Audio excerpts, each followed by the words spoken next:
Salut à tout le monde. Voilà, j'espère que vous portez bien. J'espère que tout se passe bien de votre côté. Merci à vous tous qui encouragez la chaîne, qui likez, qui partagez, n'est-ce pas, la vidéo, qui vous abonnez, n'est-ce pas, à la chaîne.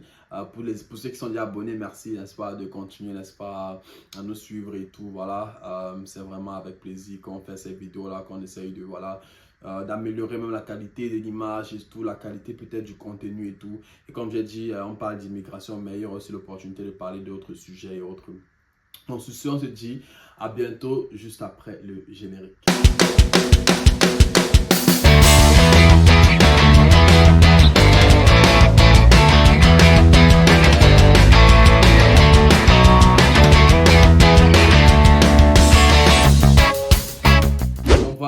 Comme vous le savez, on parle d'immigration et aujourd'hui on va donner un peu quels sont les avantages, n'est-ce pas, d'être résident permanent au Canada.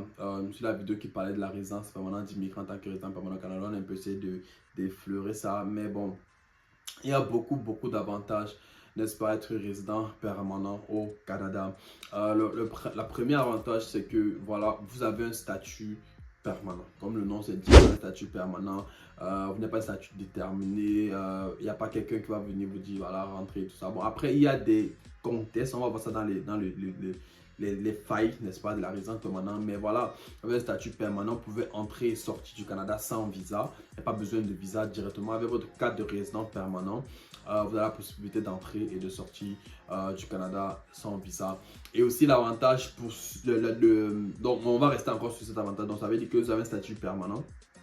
Et voilà, donc voilà, vous êtes là, voilà, vous êtes au Canada, personne ne vous met la pression, vous pouvez aller, venir, voilà, vous n'avez pas de pression, que ce soit au niveau judiciaire, parce que je sais, deux fois, en tant qu'étudiant, deux fois, c'est un peu stressant lorsque vous savez que voilà, vous avez 2 ans, il va falloir que vous fassiez telle chose dans le temps de tel nombre d'années, dans 2 ans, 3 ans, il fallait que vous ayez fini l'école. Si vous n'avez pas fini l'école, il faut que vous justifiez pourquoi vous n'avez pas fini l'école. Donc, il y a un certain nombre de pression, de stress qui vient avec la durée, n'est-ce pas, de votre permis de travail, votre permis d'études. En tant que résident permanent, vous n'avez pas ce stress-là. Vous avez vraiment tout votre temps pour pouvoir bien vous organiser, bien organiser votre vie et, n'est-ce pas, faire ce que vous avez envie de faire.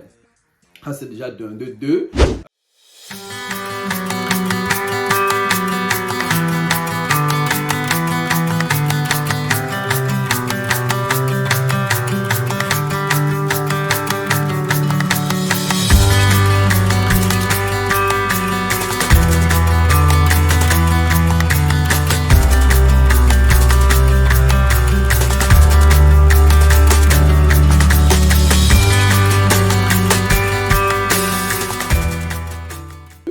Il y a la possibilité, n'est-ce pas, vous êtes entre guillemets binational. Ça veut dire que vous êtes comme Canadien et en même temps vous avez la possibilité de garder votre passeport, n'est-ce pas, de votre pays d'origine.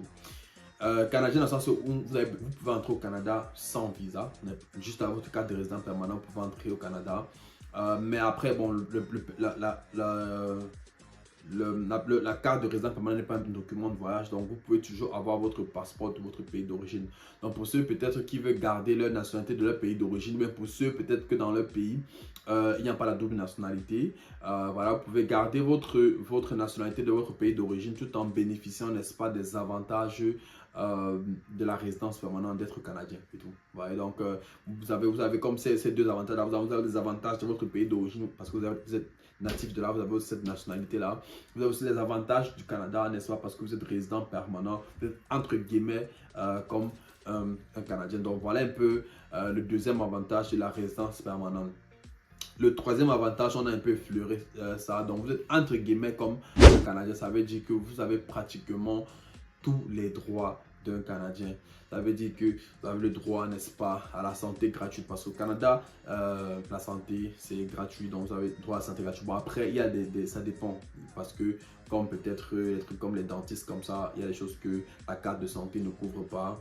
Choses comme le dentiste, d'autres choses encore, je ne sais pas si les yeux, les ophtalmologues, tout ça comme ça. Et en fait, il y a certaines choses que la carte de santé ne couvre pas. Mais la majeure partie des cas critiques, des cas graves, que vous devez aller vous hospitaliser, vous allez aller à l'hôpital et tout ça là, la carte de santé couvre cela. Donc, vous avez la santé gratuite. Après, les médicaments, c'est pas gratuit. Je crois que les médicaments, ça c'est pas couvert par la carte de santé. Donc, il va falloir que vous payez ça de vos poches. Mais avec la carte de santé aussi, il peut avoir des rappels dépendamment de la situation où vous vous trouvez. Donc, voilà, vous avez la santé gratuite, vous avez accès au social, n'est-ce pas? Parce qu'un étudiant ou un travailleur qui a son permis de travail, son permis d'études n'a pas souvent accès au social. Donc, vous avez accès au social, ça veut dire que si vous êtes en difficulté financière ou bien vous êtes en difficulté ou bien de logement et tout, le social peut vous prendre en charge, peut vous trouver un logement, peut vous aider financièrement en attendant que vous trouvez un travail, en attendant que vous trouvez, n'est-ce pas, un logement et tout. Donc, voilà, le social peut vous aider. Donc, vous avez cette assistance sociale-là qui vous est donnée. Maintenant, en plus de ça encore, il y a d'autres opportunités comme de travail parce que avec la résidence permanente, vous avez la possibilité d'avoir un travail à durée indéterminée au Canada. Or, une personne qui a un statut temporaire peut-être au niveau de la compétitivité avec un résident permanent ou avec un Canadien, il va se retrouver peut-être, s'il faut donner un travail à durée indéterminée à quelqu'un, on va préférer donner ça à un Canadien ou à un résident permanent que à une personne qui a une durée déterminée parce qu'on ne sait pas si à la fin de son programme ou bien à la fin de son permis, est-ce qu'il va rester ou s'il va partir. Donc voilà, il y a plus de chances pour vous d'avoir des programmes ou bien avoir un travail à durée indéterminée. Vous voyez, donc voilà, ça c'est une bonne affaire au niveau du travail. Et aussi de 4, n'est-ce pas, au niveau même des prêts ou bien des crédits bancaires, n'est-ce pas, il y aura plus de facilité à vous donner un crédit à vous qui êtes résident permanent qu'à une personne qui a un statut temporaire. Vous voyez, donc parce que en tant que résident permanent, on suppose que voilà, vous êtes sur le territoire, vous n'allez nulle part, voilà, vous êtes là et tout, voilà, pratiquement vous êtes là, la banque n'a pas peur, il se dit que voilà, n'importe comment, on sait où vous trouvez, on sait où vous récupérez. Donc si on vous prête de l'argent, si vous avez des difficultés, la banque sait comment vous manager autre. Donc il y a plus, il y aura une facilité peut-être à donner l'argent, n'est-ce pas, ou à donner un prêt, n'est-ce pas, à celui qui est résident permanent relativement à celui qui a une durée temporaire. Voyez, donc voilà, voilà un peu quelques avantages, n'est-ce pas, à être résident permanent. On a vu au niveau du statut, on a vu au niveau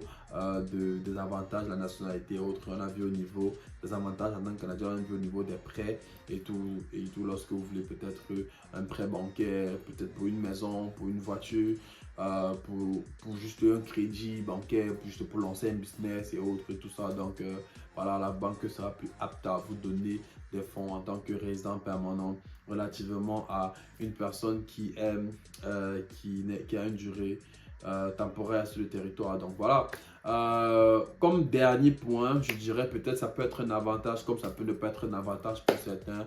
Vous avez la possibilité, n'est-ce pas, d'appliquer pour le passeport canadien. Donc vous êtes comme à cheval entre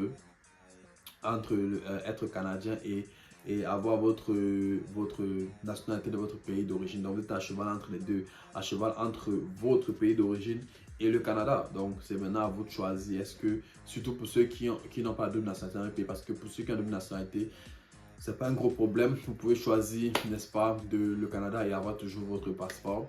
Mais pour ceux qui n'ont pas de nationalité, il va falloir que vous remettez votre passeport de votre pays d'origine et vous prenez, n'est-ce pas, le passeport canadien. Donc, lorsque vous êtes résident permanent, cette opportunité vous est offerte de pouvoir appliquer pour avoir votre passeport et être naturalisé canadien. Donc voilà un peu quelques avantages d'être résident permanent au Canada. J'espère que la vidéo vous a plu. J'espère que vous avez appris quelque chose de cela. J'espère que ça a pu aider peut-être des personnes qui veulent avoir la résidence permanente et qui doutent et qui se disent voilà, parce que certains peut-être sont venus, ont fait les études et puis ils se sont dit ah, j'ai pas vraiment envie de rester ici, j'ai envie de peut-être aller ailleurs, entrer dans mon pays d'origine et tout. Voilà un peu quelques avantages d'être résident permanent.